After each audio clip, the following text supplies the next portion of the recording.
We're gonna end up doing a blooper reel on this. All right, so here we go. Hey guys, welcome back to RBB.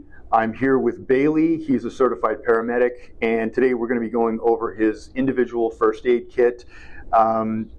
Besides being a paramedic, Bailey also works at the range, and so I was really interested to see somebody who has his level of training, what they would actually put into a kit. So Bailey, I want to go through each of these things individually with you. So what do you have here on the outside? So on the outside here, we just go ahead and start with the basics. The most used thing that would be probably the most important if you need it is going to be your tourniquet. They come in a variety of different types. My personal favorite is the soft T tourniquet. For a couple of reasons. The cat is probably the most popular, but it does have Velcro on the outside, and it actually maintains its rigidity through the strap, so you're not able to cut it in any form. But with the soft T, it's just a pull and capture. So basically you throw it on, and you pull it, and it captures, and it's not going to come loose. Nice. So like that, if you want to, you can cut it, you can get it out of the way, you can wrap it out of the way. Otherwise, you just twist until it gets tight, and you have two modes of capture that way. Cool. And I noticed that this is not a plastic or some sort of a polymer windlass on it either. Is that correct? That's correct. So unlike most of them, this is actually a metal windlass, so it has a lot more rigidity to it, obviously with the two forms of stability as well. Cool. Now, hey guys, just keep in mind that a number of things that we're talking about today, we don't recommend that anybody just run out and buy this stuff, because having gear doesn't automatically mean that you're trained to use it. So we're always encouraging people to get trained to a standard where they can use it comfortably and use it safely and use it correctly. So thanks for the tourniquet. What's next in the bag? So this is definitely a more hasty kit, just kind of based on my level of training and my level of comfortability. This is the things that I find the most important, being an individual first aid kit. One of the big things is going to be the quick combat gauze. This comes in a Z fold, so what you're able to do is you can pack it into wounds, and it basically comes out, so you can just stuff it in through a couple different ways. Okay, so I'm curious.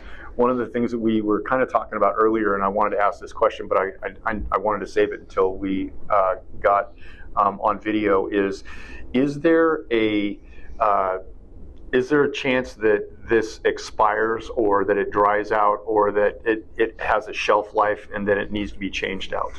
Per the manufacturer's guidelines, there is a shelf life of it. I don't know exactly what it is. Oh, there it is. 2028. Whether or not that actually means that it's not going to be usable, I could argue that might just be some of the manufacturer's recommendations. Very good. Just for insurance and liability purposes. Cool. So Z-fold on that with combat, with the quick clot on it. What else you got going for us here? All right. So one of the more bigger ticket items is going to be our chest seals. A lot of times these are a little bit more expensive, but these are awesome. Super adhesive, so if you have any sort of injury that has any form of liquid bodily fluids, it's going to stick right to that, which is awesome. Wow. If anything goes south, you can obviously use this with tape on all four sides as well. Very good. It's also a kind of a dual purpose package, which is awesome. Thank you.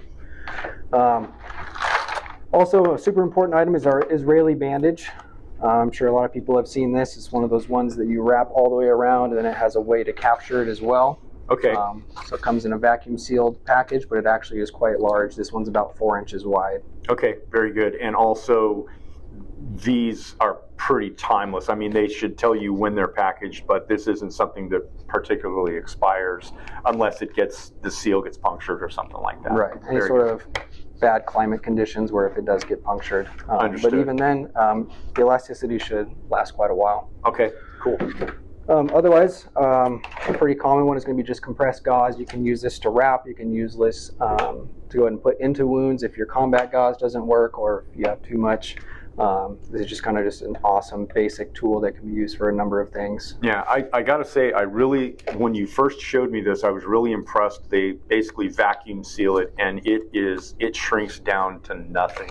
That's really impressive, considering I'm used to seeing the kind of the big rolls of it, and that's really impressive to be able to fit into a kit. You know, one more good item, useful item to go in there. That's really cool. Because these are awesome for you can have small wounds, big wounds, all the above. It's just kind of like a good capture-all if you don't want to use some of the bigger ticket items. Okay.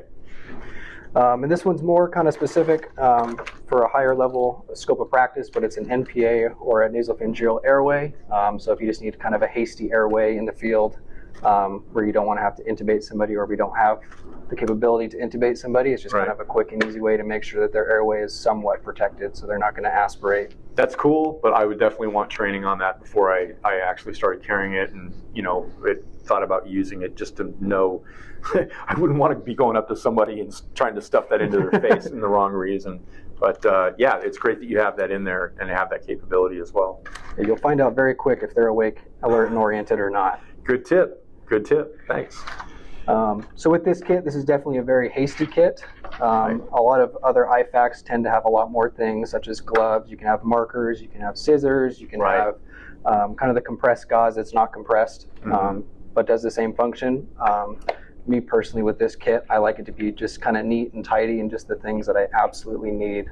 Well, I don't think, I'm blowing smoke by saying that, I've heard that the higher level of training that you have in a certain field, the more it's about your knowledge, and obviously you're still going to need tools, but probably the less tools, or how to use the tools you have to maximize whatever the situation is. So I'm really impressed by that, and I do appreciate you coming on and showing us what you carry around. Bailey, thanks for your time. Guys, catch you back here next time on ranges, backstops, and berms.